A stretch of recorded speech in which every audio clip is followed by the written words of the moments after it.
या संपूर्ण भागामध्ये प्रचंड ट्रॅफिकचा हा इश्यू वारंवार होतोय. पुणेकर हा प्रचंड अडचणीत त्रस्त आहे. खूप कष्ट करून लोक शाळा, कॉलेज, काम ह्याच्यासाठी जात असतात आणि तासन तास पेट्रोल डिझेल वाया जातच, पण वेळही वाया जातो. आणि त्याच्यामुळे पुण्याच्या ट्रॅफिकसाठी वारंवार सातत्याने काय सुधारणा करण्यासाठी या सगळ्या माझ्या सहकाऱ्यांच्या मदतीने आम्ही प्रयत्न करत असतो. आज नॅशनल हायवे आणि पुणे म्युनिसिपल कॉर्पोरेशन ह्याचा आमचा रिव्ह्यू होता. काही आता उन्हाळा वाढतोय, धरणातला पाणी साठा कमी होतोय, त्यामुळे जलसंपदा विभागाचं असं म्हणणं आहे की पुणे आणि पिंपरी चिंचवडमध्ये पाणी कपात करावी. त्या संदर्भातली बैठक शुक्रवारी आयोजित केली आहे. तुम्हाला काय वाटतं, पाणी कपातीची खरंच आवश्यकता आहे का, काय केलं पाहिजे? मला असं वाटतं की हा एक गंभीर प्रश्न आहे. आपल्याला आठवत असेल की दादा पालकमंत्री असताना नेहमीच उन्हाळ्याच्या आधी आम्ही सगळेच एक रिव्ह्यू मीटिंग घ्यायचो आणि पाण्याचं नियोजन कसं झालं पाहिजे किंवा व्यवस्थित कसं व्हावं याच्यासाठी मग शेतीचं पाणी असेल, नागरिकांना शहरात लागणारं पाणी असेल, याचं नियोजन नेहमीच करायचो. त्याच्यामुळे ह्याही वेळी प्रशासनाने जातीने लक्ष घालून लोकांना कुठलीही अडचण येणार नाही याची खबरदारी घेतली पाहिजे. एका बाजूला ताई पाण्याचा विषय गंभीर होत चाललाय, तर 2 दिवसापूर्वी जो अवकाळी पाऊस झाला होता त्याच्यामुळे शहरात अक्षरशः पाणी तुंबलं होतं. मग एका बाजूला पाणी टंचाई आहे तर दुसऱ्या बाजूला पाणी तुंबतंय. कुठेतरी टाउन प्लॅनिंग आणि महापालिकेचा कामाचा अभाव वाटतोय.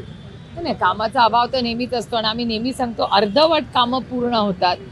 त्याच्यामुळे अनेक वेळा डिलेड प्रोजेक्ट्स असतात किंवा पाण्याचं नियोजन किंवा जे नाले आहेत सातत्याने, वंदनाताई किती वर्ष या नाल्यांबद्दल बोलतायत, त्या नाल्यांवर रस्ते झाले, नाल्यांवर बिल्डिंग झाल्या आणि त्याच्यामुळे मग ती ब्लू लाईन, रेड लाईन याला काही दुर्दैवाने या डेव्हलपमेंटमध्ये काही अर्थच राहिलेला नाही. त्यामुळे पुण्यामध्ये कधीही एवढं पाणी तुंबायचं नाही. आपण जिथे उभे आहोत तिथेच गेल्या किती वर्षात आम्ही किती कंप्लेंट करून करून थकलो. याच चौकामध्ये किती वेळा पाणी येतं. आणि माझं त्याचं पुणेचे कलेक्टर आणि दत्ता मामा भरणेंशी गेल्या आठवड्यात 2-3दा बोलणं झालं की अवकाळी पाऊस झाला आहे, त्याच्या त्या भागामध्ये जे काही नुकसान झालं त्याची भरपाई ही सरकारने तातडीने दिली पाहिजे. आणि भरणे मामांनी त्याचा एक रिव्ह्यू पण घेतला. तेही मला म्हणाले की काळजी करू नका. कलेक्टरही म्हणाले मला की काळजी करू नका, आम्ही व्यवस्थित नियोजन करतोय. आमचं सगळ्यांचं लक्ष आहे की प्रत्येक शेतकऱ्याला हा न्याय मिळाला पाहिजे. आणि शहरामध्ये जी अपूर्ण कामं आहेत किंवा नाले सफाईसाठी एवढा निधी दिला जातो ते व्यवस्थितपणे त्याची अंमलबजावणी होते का नाही हे बघितलं पाहिजे. आणि पावसाळ्याच्या आधी पावसासाठी सगळ्या प्रशासनाने तयारी केली पाहिजे. संदर्भातला प्रश्न आहे, अजितदादांचं निधन झालं त्यानंतर ही निवडणूक लागलेली आहे, तुम्ही तिथं उमेदवार दिलेला नाहीये, एक प्रकारे तुम्ही सुद्धा त्याला पाठिंबा दिला आहे, तर प्रचारामध्ये सुनेत्रा पवारांच्या तुम्ही सुद्धा उतरणार आहात, स्वतः प्रचार करणार आहे का? अजून काही त्याची चर्चा नाहीच आहे. त्याच्यामुळे जेव्हा चर्चा होईल तेव्हा बघू. कारण सपकाळांना सगळे आमदार भेटतात, रोहित पवार भेटले. नाही, मला वाटतं रोहित दादांची आज सकाळी मीटिंग झाली सपकाळांबरोबर आणि रोहितनी मनापासून दिलगिरी व्यक्त केली की काँग्रेसच्या बद्दल जे काही वक्तव्य झालं त्यांच्याकडून त्याच्याबद्दल रोहितनी मनापासून दिलगिरी व्यक्त केली की बाबा काय चूक भूल असेल तर माफ करा असं म्हणून रोहितनी जाऊन दिलगिरी व्यक्त केलेली आहे. बघूया काय होतं.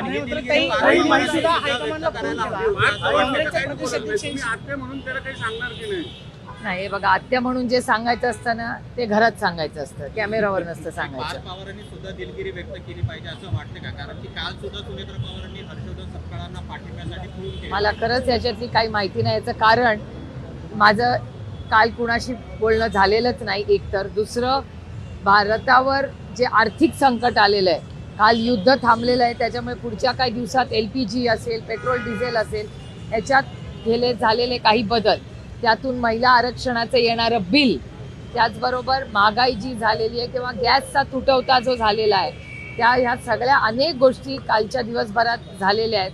तर त्याच्यात बारामती लोकसभा मतदारसंघ, राज्य आणि देश पातळीवर या सगळ्याचा फॉलोअप करून, कारण का आपले काही लोक अनेक ठिकाणी अडकलेली आहेत, त्याचाही काल फॉलोअप घ्यायचा होता. त्यामुळे त्या सगळ्या गडबडीत त्या कामात मी व्यस्त होते. त्यामुळे मला ह्याची फारशी काय माहिती नाही. रोहित दादांनी प्रदेश अध्यक्षांना ज्यावेळेस भेटायला गेले होते, रोहित पवार म्हटले की पार्थ यांचा भाऊ म्हणून मी दिलगिरी व्यक्त करतो. त्यावरती बोलले प्रदेशाध्यक्षांनी चिनीतालांना फोन लावला. चिनीताला असं म्हटले की राष्ट्रीय हायकमांड जे आहे त्यांना बोलून कळवतो. जर कदाचित प्रदेशाध्यक्षांनी ही भावना राष्ट्रीय हायकमांडकडे मांडली, सुनेत्रा वहिनींनी सुद्धा हायकमांडला फोन केल्याची माहिती आहे. काँग्रेस मग माघार घेईल का? मला माहिती नाही, मला आत्ता तरी ह्याच्यावर काही बोलता येणार नाही. पण रोहितनी मनापासून काँग्रेसला जर काही दुखवलं झालं असेल तर मनापासून त्यांनी एक मोठा भाऊ म्हणून अतिशय जबाबदारी पद्धतीने दिलगिरी व्यक्त केलेली आहे. ही चांगल्या संस्कारांची गोष्ट तुम्ही आहे. पण आवाहन करणार का काँग्रेसला? कारण आपल्या तुमच्या दिल्लीत महाराष्ट्राला नेत्यांशी थेट संबंध आहे. अनेक पोटनिवडणुका जेव्हा लागल्या अशा सिच्युएशन नंतर तेव्हा कोणी उमेदवार दिला नव्हता. तुम्हाला अपेक्षा आहे का की काँग्रेस याच्यातनं अर्ज मागे घेईल? बघूया ना, 2-4 तासात कळेलच तुम्हाला. दुसरीकडे अजितदादांचं निधन झालं त्यानंतर रोहित पवार ज्या पद्धतीने याबद्दल लढताय, काल लोकशाहीच्या क्रॉस फायरमध्ये सुद्धा रोहित पवार म्हणाले की योग्य पद्धतीने तपास होत नाहीये, महाराष्ट्रात गुन्हा दाखल होत नाहीये. कुठेतरी त्यांनी नाराजी व्यक्त केलेली आहे. तुम्ही सुद्धा त्याबाबतचा पाठपुरावा करत असाल तर तुम्हाला काय वाटतं, तुम्ही सुद्धा या तपासाबाबत नाही, समाधानी एक गोष्ट आपल्याला सगळ्यांना मान्यच केली पाहिजे की दादाचं निधन झाल्यानंतर सगळ्यात जास्त फॉलोअप किंवा पाठपुरावा, माहिती ही सगळी माध्यमांनी मदत केली, पण सगळ्यात जास्त योगदान हे रोहितचं आहे ह्याच्यात. आणि त्याचबरोबर पार्लमेंटमध्ये राष्ट्रवादी काँग्रेस पक्ष, शरदचंद्र पवार, आम्ही सगळ्यांनी दोन्ही हाऊसेसमध्ये हा मुद्दा मांडला. पण मला हे जड अंतकरणाने मी म्हणते की ज्या पद्धतीने आम्हाला अपेक्षा होती की ह्याच्यावर चर्चा आपलं असेंब्लीमध्ये झाली पाहिजे, त्या पद्धतीने झाली नाही. माननीय मुख्यमंत्र्यांनी रोहितनी मांडलेल्या प्रश्नावर उत्तर दिलं आणि आम्ही करू. पण मला एकच प्रश्न महाराष्ट्र सरकारला विचारायचा आहे की माननीय दादा हे ह्या राज्याचे उपमुख्यमंत्री होते, तर काँग्रेसनी FIR कर्नाटकाच्या सरकारमध्ये केला. म्हणजे काँग्रेस पक्षाच्या बरोबर दादानी अनेक वर्ष एकत्र काम केलं आणि दादा गेल्यानंतर FIR करायला रोहितला काँग्रेसच्या सरकारकडे जावं लागलं. आणि ज्या सरकारमध्ये दादा होता त्या सरकारने FIR करायला असा स्टँड किंवा नाकार का दिला, हे एक मोठा प्रश्नचिन्ह महाराष्ट्राच्या प्रत्येक नागरिकाच्या मनात आहे आणि बहीण म्हणून अर्थातच माझ्या मनात आहे. आणि जी काही मदत दादाच्या अपघातानंतर जी काही मदत माहिती काढा ह्याच्यासाठी केली, त्याच्यात रोहित आणि काँग्रेस पक्षाचं सगळ्यात मोठं योगदान आहे. अर्ज माघारी वहिनी बोलतायत, हे दोघंही खासदार आहेत राज्यसभेत. जय पवार पण त्रास घेणार होते असं हा प्रश्न तुम्ही मला विचारायच्या ऐवजी त्यांच्या गटाला विचारला पाहिजे. मी त्याचं उत्तर कसं देणार? अशोक खरात यांच्या बद्दल दमानी यांनी सांगितलंय की दादांचा ऍक्सिडेंट झाल्यानंतर, अपघात झाल्यानंतर त्याच्या आधीचे पण SMS होते आणि नंतरचे पण SMS आता समोर येत आहेत. काय सांगाल की ज्या प्रकारे आता बाबाजीला पण निमंत्रण दिलं जातं आणि दादांवर फोटोवर पण तिथे ब्लॅक मॅजिक केल्याचं समोर दमानी यांनी. हे बघा, माननीय अंजलीताई दमानिया ह्या एक जबाबदार भारतीय आहे. सातत्याने ज्या चुकीच्या गोष्टी होताना त्यांना दिसतात त्या अतिशय निर्भीडपणे, त्या कुणाला घाबरत नाही, न घाबरता त्या पारदर्शकपणे अनेक दशक या महाराष्ट्राच्या समोर अंजलीताई दमानिया मांडण्यात आलेल्या आहेत. अंजलीताईंकडे काही बातमी किंवा माहिती असेल तर त्यांनी ती जी माध्यमांसमोर मांडली आहे याचं मी मनापासून स्वागत करते. आणि माझी अंजलीताईंना विनम्र विनंती आहे, त्या हे बघत असल्या तर, की अंजलीताईंनी ही सगळी माहिती ही सरकारला दिलीच पाहिजे. आणि जी काही SIT वगैरे ह्याच्यात केलेली आहे, आमची अपेक्षा आहे की महाराष्ट्राच्या माननीय मुख्यमंत्र्यांनी ह्याची नोंद घेतली पाहिजे. तिथे तुम्ही प्रचार करणार का आणि कोणासाठी करणार? अर्ज जर माघारी घेतला नाही तर काँग्रेस आत्ता इथे पाऊस पडला तर मी छत्री उघडणार का रेनकोट घालणार, याचं उत्तर माझ्याकडे आता नाही. नाशिक मधलं एक लव जिहादचं प्रकरण समोर आलेलं आहे. एक IT कंपनीत हे सगळं प्रकरण समोर आले. धर्मांतराचा विषय आहे. 6 आरोपींच्या विरोधात गुन्हा दाखल झाला, 5 आरोपींना अटक केली. मात्र सातत्याने नाशिक आणि राज्यात लव जिहादचे प्रकार समोर येत आहेत. हे दुर्दैव आहे की नाशिक हा अतिशय सुसंस्कृत जिल्हा आहे, कुसुमाग्रजांचा जिल्हा आहे.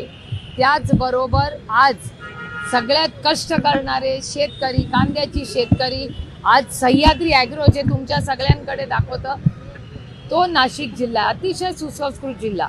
पण दुर्दैव आहे की सातत्याने त्या जिल्ह्याची काही लोकांमुळे आज बदनामी होते. त्या बोंधू महाराज कोण होते ते, त्यांच्यामुळे तर फक्त नाशिक जिल्ह्याची नाही महाराष्ट्राची नाचक्की झाली. दिल्लीमध्ये जेव्हा जेव्हा गेल्या काही दिवसात मी पार्लमेंटला गेले, प्रत्येक जणांनी मला खरात भोंदू बाबाबद्दल चेष्टा केली आहे माझी आणि म्हणले अरे तुम्हारे महाराष्ट्र में सुप्रिया क्या हो रहा है.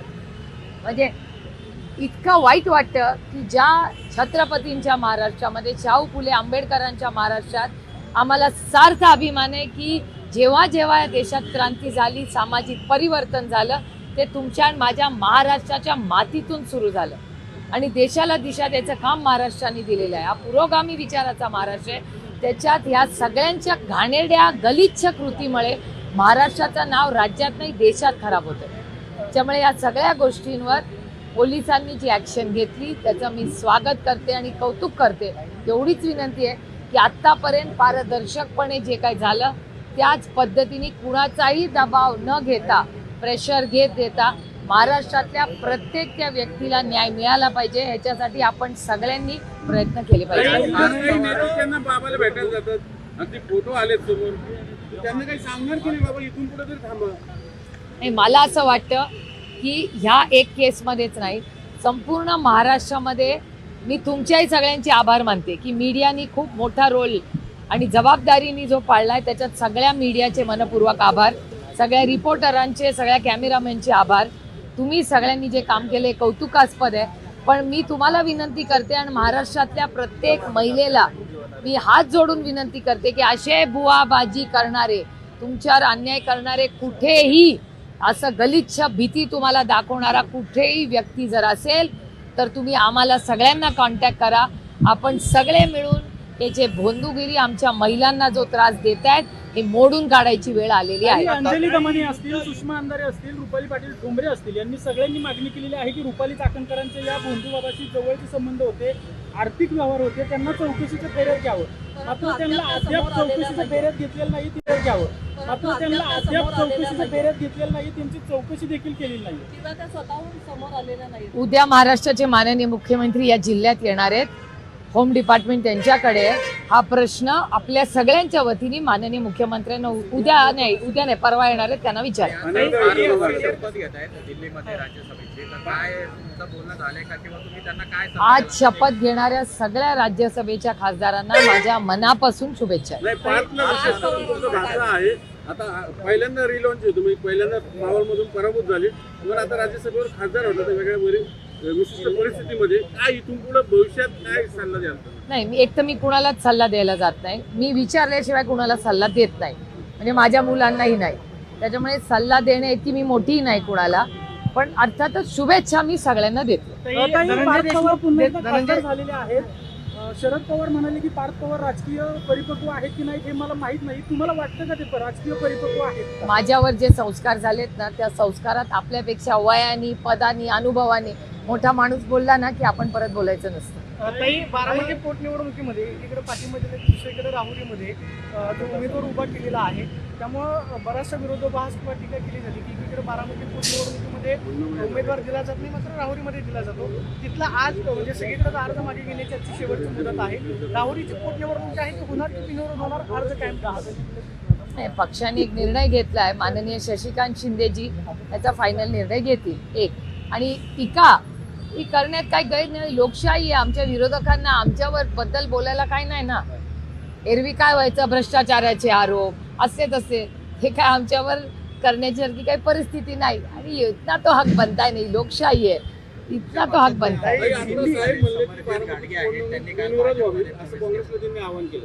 कोणी साहेबांनी केलंय, चांगलीच गोष्ट आहे. त्याचं आपण सगळ्यांनी मिळून स्वागतच केलं पाहिजे.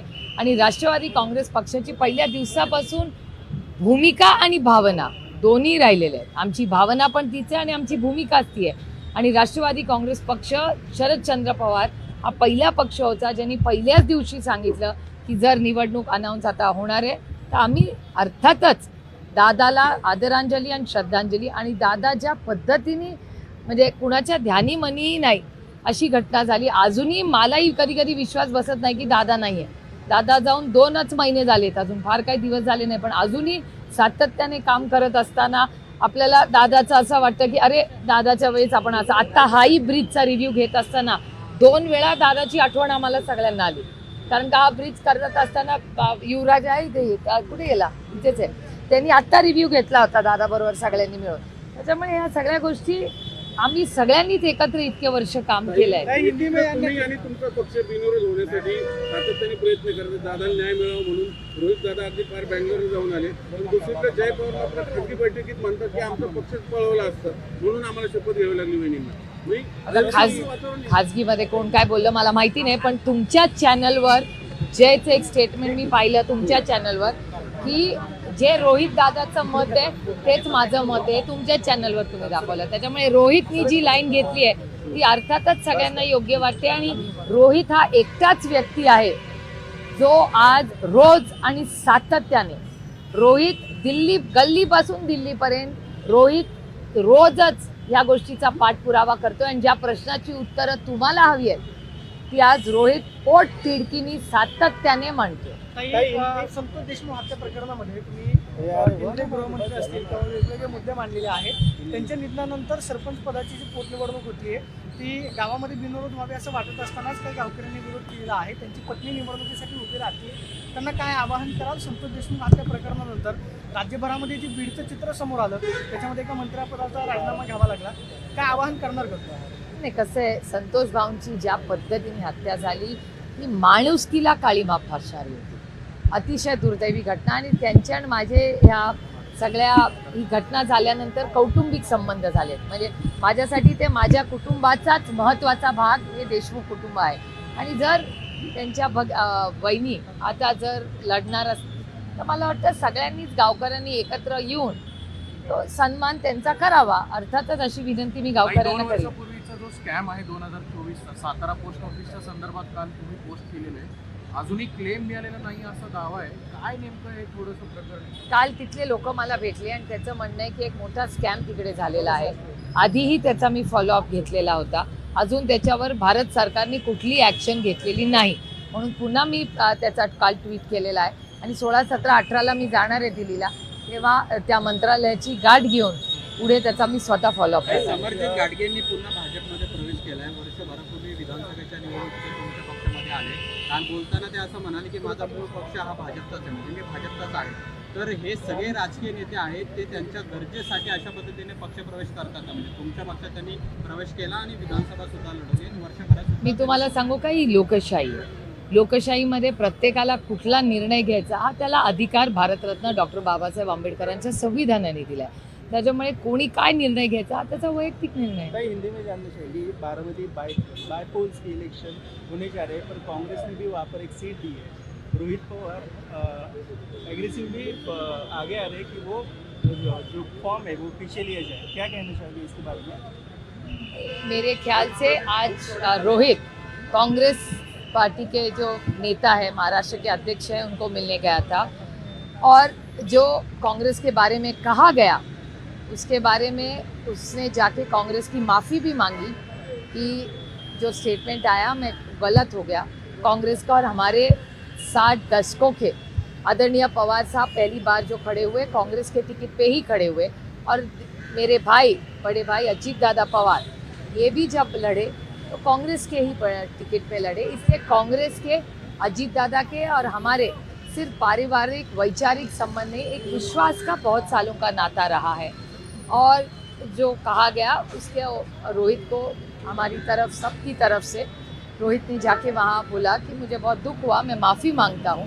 ये एक बहुत मैच्योर लाइन रोहित ने ली है और आगे बहुत सारे लोगों से बात हो रही है. देखते हैं क्या होता है. स्टेटमेंट की वजह से पार्थ पवार बहुत ट्रोल हो रहे हैं. रोहित पवार ने माफ़ी मांगी पर पार्थ पवार की आगे आते हुए नहीं दिखे. ये उनके गट का अंतर्गत मामला है. 5 राज्यों के चुनाव होने जा रहे हैं, कैसे देखते हो? कहाँ पर कांग्रेस के अलायंस या फिर कांग्रेस आएगी, ऐसा लगता है? बीजेपी का नहीं, अभी तो माहौल सब जगह हो रहा है. मेरे ख्याल से वेस्ट बंगाल, तमिलनाडु और केरला, इन 3 राज्यों में कांग्रेस और इंडिया अलायंस का परफॉर्मेंस बहुत अच्छा रहेगा। आसाम में कांटे की लड़त चल रही है, लेकिन मुझे भी आश्चर्य लगा कि आसाम में बहुत सारी चीज़ें जो कल और परसों में आपके चैनल पे देखी, वो एक असंवैधानिक चीज़ें दिखी रही है और मुझे आश्चर्य लगा कि ऐसा भी हो सकता है। पवन उसकी इंक्वायरी होनी चाहिए। हेमंत बिस्वा पर आरोप लगाने के बाद पवन खेराजू को अरेस्ट किया है, उसको अभी तक बेल नहीं मिली। आपको क्या लगता है कि प्रेशर पॉलिटिक्स में पवन खेरा को अरेस्ट किया? ये बहुत दुख की बात है जो हो रहा है। एक सशक्त लोकतंत्र में ये चीज़ें शोभा नहीं देती। आने वाले चुनाव के देखते हुए महिला आरक्षण का मुद्दा सामने रखा जाएगा, क्या करेंगे? 16, 17, 18 को एक स्पेशल सेशन बुलाया गया है। अभी भारत सरकार और पार्लियामेंट से ऑफिशियल प्रस्ताव या बिल हमें नहीं भेजा गया है। जब बिल आएगा हम पूरी हमारी पार्टी और हमारा महाविकास आघाड़ी और इंडिया अलायंस इस पे सोच विचार करेगा, उसके बाद तय करेंगे कि आगे कैसे जाना है। हम ऑफिशियली देखिए जो बातें हो रही है वो चैनलों पे हो रही है, कॉरिडोर्स में हो रही है। एक ऑफिशियल प्रस्ताव सरकार की तरफ से नहीं आया। जब आएगा तो विस्तार से मैं आपसे उस पर बात करूँगी। सीज फायर हो गई है, पर भी फिर भी इजराइल से अटैक किया गया है और स्टेट ऑफ हॉर्मुज फिर से बंद हो गया है। ये बहुत दुख की बात है, क्योंकि कल सबको उम्मीद थी, क्योंकि कोई भी जो युद्ध होता है वो किसी के लिए जीत नहीं होता। इसमें सब बच्चे, महिला, उनका ही नुकसान सबसे ज़्यादा होता है। तो ये बहुत दुख की बात है। जब एक अग्रीमेंट हुआ था कि अब सबको लग रहा था कि दुनिया में शांति होगी, तो शांति की तरफ हम जा रहे थे और ये हो रहा है, ये बहुत दुख की बात है। भाई नवाज शरीफ उन्होंने बीच में मतलब बातचीत की है दोनों देशों से, पर पंतप्रधान नरेंद्र मोदी कहीं पर भी आगे आते हुए नहीं दिखे। फिलहाल उनका ट्वीट भी नहीं दिख रहा है इस सभी मामलों पर, सीज फायर में। ये फॉरेन पॉलिसी भी की क्या लाइन है सरकार पे, हम भी रुके हुए हैं। ऑफिशियल स्टेटमेंट आएगा, तो जब ऑफिशियल स्टेटमेंट आएगा तो देखते, नहीं तो हम पार्लियामेंट में जब जाएंगे तब ज़रूर भारत सरकार को पूछेंगे कि एमबीए की ऑफिशियल लाइन क्या है और देश क्या सोच रहा है। विश्वगुरु कहने जाने वाले नरेंद्र मोदी इस बारे में इस बार शांत रहे, क्या कहना चाहोगे इस बारे में? ऑपोजिशन करके नहीं, ये ऑपोजिशन का सवाल नहीं है, देश का सवाल है और दुनिया का सवाल है।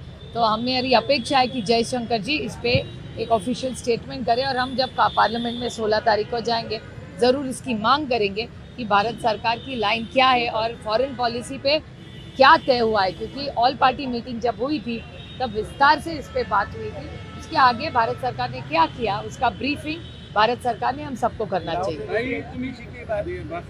रियलिटी पे एलपीजी कहीं पर भी कमर्शियल नहीं मिल रहा है, बहुत सी तकलीफ। ये बहुत चिंता है। हमने इसीलिए पार्लियामेंट पे मैं खुद भी बोली थी, इंडिया अलायंस के सारे हमारे मित्र पक्ष भी बोले, इसीलिए हमने ऑल पार्टी मीटिंग भी बुलाई थी और उस ऑल पार्टी मीटिंग में हमने ये सब मांगे सबकी तरफ से रखे हुए हैं। ताई, तुम्ही बोपदेव घाटातनं नेहमी जाता, पण काल संजय जगताप जे नुकतेच भाजपवासी झालेले होते, काल भगवा पंचा घालून त्यांनी मोर्चा काढला आणि ते म्हणले की या घाटात हिंदूंना जाऊ दिलं जात नाही वगैरे। आणि इकडे हिंदुत्ववादी सरकार यांनी हिंदूच मोर्चे काढतात गोंडवासारख्या भागातनं, काय करायचं यांना नेमकं? नाही, मला नाही माहिती, मी याच्यावर कानावर आली नाही ही बातमी। पण मी बापदेव घाटातून नेहमीच जाते, तो माझा रोजचाच, म्हणजे आठवड्यातून 2 वेळा तरी मी बापदेव घाटात जाते आणि मी 24 तास असते त्या घाटामध्ये, म्हणजे रात्री उशिरा जाते, सकाळी येते। त्यामुळे संजयंना मी फोनच नक्कीच करीन, कारण का आपल्यात ते ज्या पक्षात आहेत त्याच राज्याचे होम मिनिस्टर आहेत, गृहमंत्री त्यांचेच आहेत। तर संजय त्यांच्याच स्वतःच्या गृहमंत्र्यावर अविश्वास का दाखवत आहेत हे चिंताजनक आहे। आणि योगायोगाने 11 तारखेला देवेंद्रजीही पुरंदरला येणारच आहेत। तर मला लक्ष घालावं लागेल की म्हणजे मला देवेंद्रजींना हे सांगायला लागेल की तुमच्याच पक्षाच्या एखाद्या व्यक्तीला जर असुरक्षित वाटत असेल तर हे अतिशय चिंताजनक आहे की एखाद्या भारतीय जनता पक्षाच्या नेत्याला जर महाराष्ट्रात पुणे जिल्ह्यामध्येच अस्वस्थ वाटत असेल तर हे देवेंद्रजींपर्यंत पोचणं ही माझी नैतिक जबाबदारी आहे। आणि त्याच पुरंदर तालुक्यात जिथे त्यांना अस्वस्थ वाटते त्याच तालुक्यामध्ये माननीय मुख्यमंत्री येणार आहेत। त्याच्यामुळे हे अतिशय चिंताजनक आहे आणि अर्थातच एक लोकप्रतिनिधी म्हणून प्रांजळपणे अतिशय विनम्रपणे ही गोष्ट मी माननीय आदरणीय मुख्यमंत्र्यांच्या कानावर 11 तारखेला घालणार.